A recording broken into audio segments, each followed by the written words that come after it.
নমস্কাৰ বন্ধুসকল, Assamese everything YouTube চেনেলটোলৈ আপোনালোকক স্বাগতম জনাইছোঁ। লৈ আহিছোঁ এটা নতুন ভিডিঅ'। এইটো হৈছে আপোনালোকে ইনকম চাৰ্টিফিকেট অৰুণোদয় 3.0 কাৰণে কেনেদৰে আবেদন কৰিব। সকলোকে এতিয়া যি ইনকম চাৰ্টিফিকেট, সেই ইনকম চাৰ্টিফিকেটৰ প্ৰয়োজন হৈছে। 2 লাখ টকাৰ তলত ইনকম হ'ব লাগিব বুলি জনাইছে। গতিকে আপোনালোকে এই যিটো প্ৰচেছটো মই দেখুৱাই দিম, সেইটোৰ জৰিয়তে আপোনালোকে বিভিন্ন কামৰ কাৰণে ইনকম চাৰ্টিফিকেট এপ্লাই কৰিব পাৰিব। এতিয়া যি পৰীক্ষা অনুষ্ঠিত হ'ব হায়াৰ ছেকেণ্ডেৰী মেট্ৰিক, তাৰ পাছতে আপোনালোকৰ কলেজৰ ফৰ্ম ফিল আপ আৰম্ভ হ'ব, তাৰ কাৰণেও লাগিব। গতিকে এইখিনি মই দেখুৱাই যাম। আপোনালোকে যদি ভিডিঅ'টো ভাল পায় লাইক কৰি দিব, শ্বেয়াৰ কৰি দিব, আৰু যদি চেনেলটো ছাবস্ক্ৰাইব কৰা নাই ছাবস্ক্ৰাইব কৰি দিবলৈ নাপাহৰিব। বন্ধুসকল, প্ৰথমতে ডেছক্ৰিপশ্যনত দুটা লিংক আছে। এটা ৰেজিষ্ট্ৰেশ্যনৰ লিংক। ৰেজিষ্ট্ৰেশ্যনত আপোনালোকে লিংকটোত ক্লিক কৰি দিয়াৰ লগে লগে এটা নতুন ইণ্টাৰফেচ পাব। সেই ইণ্টাৰফেচটোত গৈ আপোনালোকে এনেদৰে এটা অপশ্যন পাব। ইয়াত নিউ ইউজাৰ বুলি যিটো অপশ্যন আছে দেখিছেনে, create an account or log in. ইয়াত নিউ ইউজাৰ বুলি যিটো অপশ্যন আছে তাত আপোনালোকে ক্লিক কৰি দিব। তাত আপোনালোকে এটা ইউজাৰ আই ডি নিজে ভৰাব লাগিব, মেক্সিমাম 6 কেৰেক্টাৰৰ। তাৰপিছত মিনিমাম 6 কেৰেক্টাৰৰ। তাৰপিছত এটা পাছৱৰ্ড দিব লাগিব। তাৰপিছত আপোনালোকে কোম্পানীৰ নাম আপোনালোকে কিবা এটা দিব পাৰে, কণ্টেক্ট নেমটো দিব লাগিব, এড্ৰেছ দিব লাগিব, মোবাইল নাম্বাৰ, ইমেইল আই ডি, আৰু এইটো ৰিজাল্ট অফ যিটো ইকুৱেশ্যন আহিছে সেইটো আপোনালোকে ভৰাই ছাবমিট কৰি দিলেই হ'ব। ছাবমিট কৰি দিলে আপোনালোকৰ ৰেজিষ্ট্ৰেশ্যন প্ৰক্ৰিয়াটো আৰম্ভ হ'ব ই-ডিষ্ট্ৰিক্ট ৱেবছাইটৰ কাৰণে। ইয়াৰ পাছত আপোনালোকে যিটো ইউজাৰ আই ডি, সেইটো আপোনালোকে ইমেইল আই ডিটোও দিব পাৰে, আপোনালোকে নামটো লিখিব পাৰে। ইমেইল আই ডি আৰু পাছৱৰ্ডটো দি আপোনালোকে যি আপোনালোকৰ এমট্ৰনৰ লগ ইন, ই-ডিষ্ট্ৰিক্টৰ কাৰণে যি লগ ইন, সেই লগ ইন প্ৰক্ৰিয়া আপোনালোকে কৰিব পাৰিব। এতিয়া এই ইনকম চাৰ্টিফিকেটখন ইয়াৰ যোগেদি আবেদন কৰিলে আপোনালোকে যি অৰুণোদয় 3.0 আঁচনি, 3.0 আঁচনি, সেই 0 আঁচনিৰ কাৰণে আপোনালোকে আবেদন কৰিব পাৰিব। অৰুণোদয় আঁচনিখনৰ কাৰণে ইনকম চাৰ্টিফিকেটটো বাধ্যতামূলক কৰিছে, আৰু বহুতৰে নাম কটা যাব। আগতে যিসকলে পাই আছিলে সকলোৱে নাপায়, আৰু যিসকলে পাই আছিলে, যিসকলে পোৱা নাই, সকলোৱে এই প্ৰক্ৰিয়াটো আবেদন কৰিব লাগিব অৰুণোদয় আঁচনিৰ কাৰণে। মই সেইটো আপোনালোকক এতিয়া ভিডিঅ'টোৰ মাজতে জনাই দিছোঁ। তাৰ কাৰণে ইনকম চাৰ্টিফিকেট লাগিব, ৰেচন কাৰ্ড লাগিব। এটা ৰেচন কাৰ্ডৰ নাম্বাৰৰ এগেইনষ্টত এজনেহে অৰুণোদয় আঁচনি পাব। গতিকে আগতে এটা পৰিয়ালৰ 2-3জনে পাই আছিলে একেটা ৰেচন কাৰ্ড দি। সেই ব্যৱস্থাটো বৰ্তমান নাথাকে, আৰু সেই আঁচনি বৰ্তমান শুভাৰম্ভ হৈ গৈছে। আপোনালোকে ফৰ্ম ফিল আপখিনি কৰি ল'ব, আৰু যদি ইনকম চাৰ্টিফিকেট ওলোৱা নাই এনেধৰণে উলিয়াই ল'ব। এই ৰেজিষ্ট্ৰেশ্যনটো কৰাৰ পাছতে আপোনালোকে 2 নম্বৰটো যিটো লিংক দিছোঁ, সেই লিংকটোত আপোনালোকে ক্লিক কৰি ল'ব। ক্লিক কৰাৰ লগে লগে আপোনালোকৰ ইয়াত লগ ইন অপশ্যন এটা আহি যাব, সেইটো লগ ইন কৰি ল'ব। লগ ইন কৰিলে আপোনালোকে দেখিছেনে, চিলেক্ট বুলি আছে অপশ্যনটো। এনেদৰে এটা ইণ্টাৰফেচ পাই যাব। লগ ইন হোৱাৰ পাছতে চিলেক্ট বুলি যিটো অপশ্যন আছে তাত আপোনালোকে যিকোনো ধৰণৰ অনলাইন কাৰ্যসূচীৰ কাৰণে টপিক আপোনালোকে চিলেক্ট কৰিব পাৰিব। এতিয়া মই লগ ইন কেনেকৈ কৰে মই সেইটো দেখুৱাই দিছোঁ আপোনালোকক। প্ৰথমতে এনেদৰে আপোনালোকে ইমেইল এড্ৰেছ আৰু যিটো আপোনালোকৰ পাছৱৰ্ড, সেই পাছৱৰ্ডটো আপোনালোকে ইয়াত ভৰাব। ভৰাই যিটো তলতে লগ ইন অপশ্যন আছে, সেই লগ ইন অপশ্যনত আপোনালোকে ক্লিক কৰি দিব। ক্লিক কৰি দিয়াৰ লগে লগে এটা নতুন ইণ্টাৰফেচ অ'পেন হৈ যাব। মই এইটো আগতে দেখুৱাইছিলোঁ অকণমান দেৰিৰ কাৰণে। এনেধৰণে অ'পেন হৈ যাব। ইয়াত আপোনালোকে চাৰ্চ ই ফৰ্ম বাই টাইটেল, ইয়াত আপোনালোকে চিলেক্ট কৰিব লাগিব। চিলেক্ট বুলি কাৰ্চিন জাল আছে, তাত আপোনালোকে চিলেক্ট কৰিব লাগিব, নহ'লে ওপৰত লিখি দিলেও হ'ব। ইনকম বুলি আপোনালোকে লিখি দিয়ক। দেখিছেনে, অট'মেটিক আহি যাব ইনকম। ইয়াত আপোনালোকে ক্লিক কৰি গ' অপশ্যনত আপোনালোকে ক্লিক কৰি দিব। গ' অপশ্যনত ক্লিক কৰি দিয়াৰ লগে লগে এনেদৰে আহি যাব income certificate, revenue department income certificate online বুলি যিটো অপশ্যন আছে, জিলিকি আছে দেখিছেনে, তাত আপোনালোকে ক্লিক কৰি দিব। এপ্লাই তলতে অনলাইন আছে। তাৰপিছত ছাবমিট অনলাইন, সেই অপশ্যনটোত আপোনালোকে ক্লিক কৰিব লাগিব। ছাবমিট অপশ্যনত ক্লিক কৰাৰ লগে লগে এখন ই ফৰ্ম আপোনালোকৰ সন্মুখত ওলাই আহিব। সেইখন আপোনালোকে ফিল আপ কৰিব লাগিব। মই কেনেদৰে ফিল আপ কৰিব লাগিব মই দেখুৱাই দিছোঁ। এনেধৰণে আপোনালোকৰ সন্মুখত আহি যাব। ইয়াত আবেদনকাৰীৰ নাম লিখিব লাগিব। আবেদনকাৰীৰ নাম, পৰিয়ালৰ মুৰব্বীজনৰ নাম আপোনালোকে দিলেও হ'ব। যিজনৰ নামত যিখন আপোনালোকৰ খাজনা ৰচিদ, সেই খাজনা ৰচিদখন আছে, তেওঁৰ নামটো দিলেও হ'ব। আপোনালোকে আবেদনকাৰীৰ নামটো ভৰাব। আপোনালোকে ভালদৰে চাই ল'ব, আধাৰ কাৰ্ডৰ মতে বা পান কাৰ্ডৰ মতে আপোনালোকে ভৰাব। তাৰপিছত আপোনালোকে ইয়াত মোবাইল নাম্বাৰটো ভৰাব।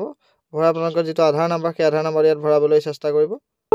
নিদিলেও একো কথা নাই। তাৰপিছত আপোনালোকে পান নাম্বাৰটো ইয়াত ভৰাব। পান নাম্বাৰ ভৰাব লাগিব, নভৰালেও কোনো কথা নাই। ইমেইল আই ডিটো দিব। যিকেইটা ইয়াত ষ্টাৰ মাৰ্ক আছে ন, সেইকেইটা আপোনালোকে দিবই লাগিব। আৰু যিজন আবেদনকাৰী তেওঁৰ লগত আপোনাৰ সম্পৰ্ক কি, সেইটো আপোনালোকে লিখিব।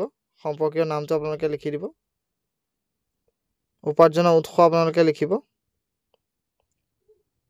বৃত্তিটো আপোনালোকে লিখিব কি কৰে আপোনালোকে অকুপেশ্যন ফাৰ্মাৰ বুলি লিখিব পাৰে আপোনালোকে এনুৱেল ইনকামটো আপোনালোকে ভৰাই দিব পাৰ্কিং ইনকাম আপোনালোকৰ কিমান সেইটো আপোনালোকে ভৰাই দিব আন্দাজমতে ভৰালেও হ'ব কোনো কথা নাই আপোনালোকৰ মাটি ভেলুটোৰ ওপৰতে গোটেইটো নিৰ্ভৰ কৰিব গতিকে এইখিনি আপোনালোকে অনুমানিক ভৰাই দিব 1.5 লাখ বা 2 লাখ টকাৰ ভিতৰত হ'ব 1.5 লাখৰ পৰা 2 লাখৰ ভিতৰত হ'ব লাগে ইনকাম 2 লাখৰ তলত হ'ব লাগে ইনকাম গতিকে আপোনালোকে 2 লাখৰ তলত আপোনালোকে ইনকামটো ইয়াত ভৰাই দিব এড্ৰেছ লাইনটো আপোনালোকে ভৰাব শুদ্ধকৈ ষ্টেটটো আপোনালোকৰ অট'মেটিক সিলেক্ট হৈ থাকিব ডিস্ট্ৰিক্টটো আপোনালোকে ইয়াত সিলেক্ট কৰিব লাগিব ডিস্ট্ৰিক্ট সিলেক্ট কৰাৰ পাছতে আপোনালোকে যেটো আপোনালোকৰ সাব ডিভিজন সেই সাব ডিভিজনটো সিলেক্ট কৰিব লাগিব অসমৰ সকলো ডিস্ট্ৰিক্ট ইয়াত উপলব্ধ আছে আপোনালোকে সাৰ্চ কৰি ললেই হ'ব তাৰ পিছত আপোনালোকে সাব ডিভিজনটো ইয়াত আপোনালোকে সিলেক্ট কৰিব লাগিব তাৰ পিছত আপোনালোকে সাৰ্কেল অফিস সিলেক্ট কৰিব মৌজাটো আপোনালোকে সিলেক্ট কৰিব পাৰে সিলেক্ট কৰিব লাগিব ষ্টাৰ মাৰ্ক আছে মৌজা সিলেক্ট কৰিব নাই ধৰণ তাৰ পিছত আপোনালোকে মৌজাটো সিলেক্ট কৰাৰ লগে লগে আপোনালোকৰ গাঁওখনৰ নামটো আপোনালোকে ইয়াত সিলেক্ট কৰিবলৈ আহিব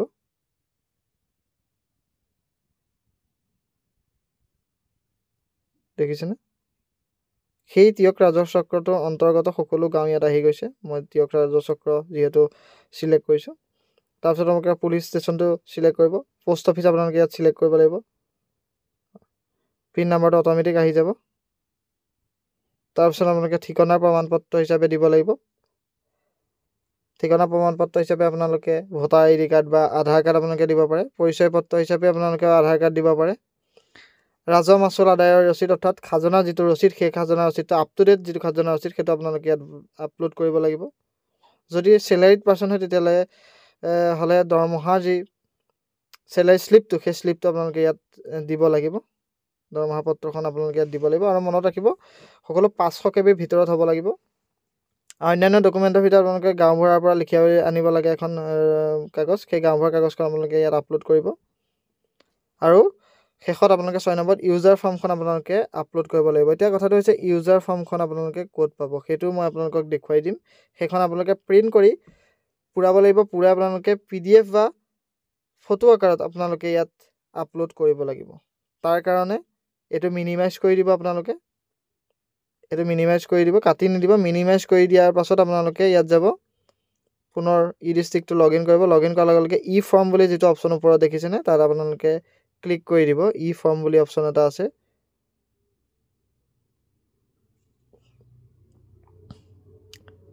ই ফৰ্মত ক্লিক কৰাৰ লগে লগে আপোনালোকৰ এনে ধৰণে ফৰ্মখিনি আপোনালোকে আহি যাব ইয়াত আপোনালোকে ইনকাম সাৰ্টিফিকেটটো আপোনালোকে ইয়াত বাছি উলিয়াব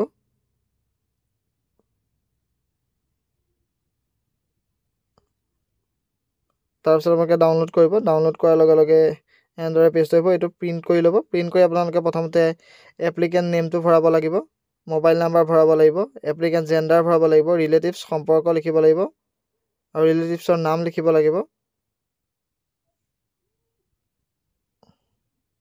তাৰপিছত এড্ৰেছ এই গোটেইখিনি আপোনালোকে যেনে ধৰণে মই অনলাইনত ফৰ্মখন পুৰাবলৈ কৈছো তেনেদৰে পুৰাব পুৰাই আপোনালোকে সাইন কৰিব সাইন কৰি আপোনালোকে ফটো মাৰি পিডিএফ বনাই ল'ব পিডিএফ বনাই আপোনালোকে এইখন আপোনালোকে আপলোড কৰিব লাগিব এই ফৰ্মখনত একে ধৰণে আছে অনলাইনত যিখন ফৰ্ম ফিলআপ কৰিছে একেখন ফৰ্মে হয় এইখন আপোনালোকে প্ৰিন্ট কৰি উলিয়াই ফিলআপ কৰিব লাগিব ফিলআপ কৰি আকৌ পুনৰ আপলোড কৰিব লাগিব ইয়াৰ সকলো ফিলআপ কৰাৰ পাছত আপোনালোকে কেইটা পেজ আপোনালোকে প্ৰিন্ট কৰিব লাগিব সেইটো আপোনালোকে লিখি দিব আপোনাক যদি দুটা কপি লাগে 2 লিখি দিব ইনকাম সাৰ্টিফিকেটখনৰ কেইটা কপি লাগে কেইটা পেজ আপোনালোকে স্ক্যান কৰিলে সেইটো আপোনালোকে ইয়াত ভৰাই দিব 6টা ফৰ্ম বা 5টা ফৰ্ম থাকে আপোনালোকে 5 4 বা যিকিটা স্ক্যান কৰিছে সেইকিটা আপোনালোকে ইয়াত ভৰাই দিব ভৰাই আপোনালোকে ক্যাপচাতে ফিলআপ কৰিব ফিলআপ কৰি আপোনালোকে সাবমিট কৰিব সাবমিট কৰি দিয়া লগে লগে আপোনালোকৰ পেমেন্ট কৰিবলৈ এটা অপচন আহিব পেমেন্টটো আপোনালোকে গুগল পে বা ইউপিআই কোডৰ যোগেদি আপোনালোকে স্ক্যান কৰি আপোনালোকে পেমেন্টটো কৰিব পাৰিব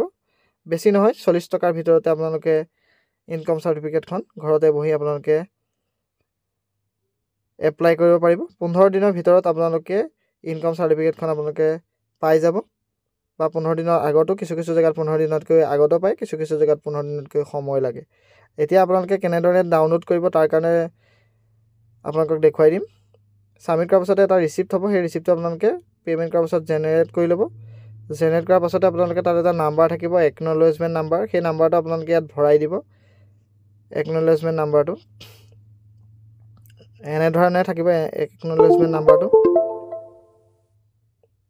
SSDGED তাৰপিছত INC বুলি থাকিব তাৰপিছত স্লেছ কেইটামান নাম্বাৰ থাকিব সেই নাম্বাৰকেইটা এনেধৰণে থাকিব মই দেখুৱাৰ ধৰণে তাৰপিছত আপোনালোকে চাৰ্চ কৰি দিব চাৰ্চ কৰি দিয়াৰ পিছত যদি হৈ গৈছে আপোনালোকৰ ফৰ্মখন তেতিয়া আপোনালোকৰ ফৰ্ম হেৰিটো ডাউনলোড বুলি অপশ্যন আহি যাব আৰু যদি হোৱা নাই তেতিয়াহ'লে আপোনালোকে ক'ত পেণ্ডিং হৈ আছে সেই গোটেইখিনি দেখুৱাব মই আপোনালোকক দেখুৱাই দিবলৈ চেষ্টা কৰিম মোৰ ওচৰত ভেলিড ইনকম চাৰ্টিফিকেটৰ নাম্বাৰ নথকাৰ কাৰণে মই এটা কাষ্ট চাৰ্টিফিকেটৰ ভেলিড নাম্বাৰ মই ইয়াত ভৰাই দিলোঁ এনেদৰে ভৰাই দিয়াৰ পাছতেই ষ্টেটাছ দেখিছেনে এনেধৰণে আহিব এপ্ৰুভ বুলি আহিব আৰু একশ্যনৰ ডাউনলোড বুলি অপশ্যনটো আহিব আপোনালোকে ক্লিক কৰি দিয়াৰ লগে লগে ডাউনলোড কৰিব পাৰিব আৰু যিসকলৰ পেণ্ডিং থাকে তেওঁলোকৰো মই এটা দেখুৱাই দিছোঁ নাম্বাৰ কেনেধৰণে পেণ্ডিং থাকিলে কেনেধৰণে দেখুৱায় ইয়াত আপোনালোকে এনেধৰণে মাৰি দিব চাৰ্চ কৰি দিয়াৰ পাছতে আপোনালোকৰ কোনটো ষ্টেজত আছে কি প্ৰচেছ হৈ আছে সেইখিনি আপোনালোকৰ আহি যাব